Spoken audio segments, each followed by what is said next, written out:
ಇವತ್ತಿನ big boss promo ಇದೆಯಲ್ಲ, ಸಿಕ್ಕಾಬಟ್ಟೆ ಸದ್ದು ಮಾಡ್ತಿದೆ. ರಿಷಾ ಗಿಲ್ಲಿ ಮೇಲೆ ಕೈ ಮಾಡಿದ್ದಾರೆ.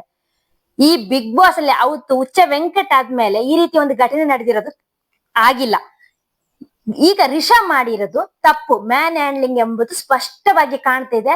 ಅದಕ್ಕಿನ್ನು ಬಿಗ್ ಬಾಸ್ ನವರು ಆಕೆಯನ್ನು ಉಳಿಸಿಕೊಂಡ್ರೆ ಮಾತ್ರ ತುಂಬಾ ತಪ್ಪಾಗುತ್ತೆ. ಕೋಪದ ಬರದಲ್ಲಿ ಗಿಲ್ಲಿ ಮೇಲೆ ಕೈ ಮಾಡಿರೋದು. ಬಿಗ್ ಬಾಸ್ಗೆ ಬರುವಾಗ ಆ ಸ್ಪರ್ಧಿ ಆ ಮನೆ ಹೇಗಿರುತ್ತೆ ಈಗ ಎಲ್ಲರಿಗೂ ಗೊತ್ತಿರೋದ್ರಿಂದ ಅದಕ್ಕೆ ತಕ್ಕಂತ ಮಾನಸಿಕ ಸ್ಥಿತಿಯನ್ನು ಹೊಂದಿರ್ಬೇಕು. ಇಲ್ಲದಿದ್ರೆ ಆ ಮನೆಗೆ ಬರಕ್ಕೆ ಹೋಗ್ಬಾರ್ದು.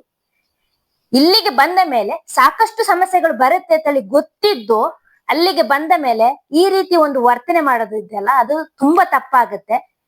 ಕಳೆದ ಬಾರಿ ಒಬ್ಬ ಸ್ಪರ್ಧಿಯ ಅಷ್ಟೂ ಬಟ್ಟೆಗಳನ್ನು ಪೂಲಿಗೆ ಹಾಕಿದ್ರು.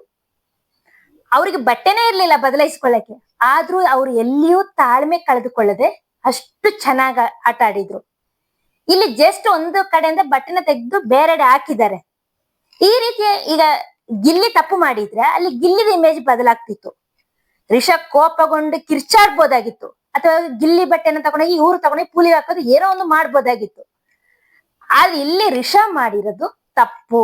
ಕೈ ಮಾಡಿದ್ದಾರೆ, ಗಿಲ್ಲಿ ಮೇಲೆ ಕೈ ಮಾಡಿರುವ ರಿಷಾ ಇನ್ನು ಬಿಗ್ ಬಾಸ್ ಮನೆಯಲ್ಲಿ ಮುಂದುವರೆದ್ರೆ ಮಾತ್ರ ಅದು ಬಿಗ್ ಬಾಸ್ ವೀಕ್ಷಕರಿಗೆ ಖಂಡಿತ ಇಷ್ಟ ಆಗಲ್ಲ ಅಷ್ಟೇ.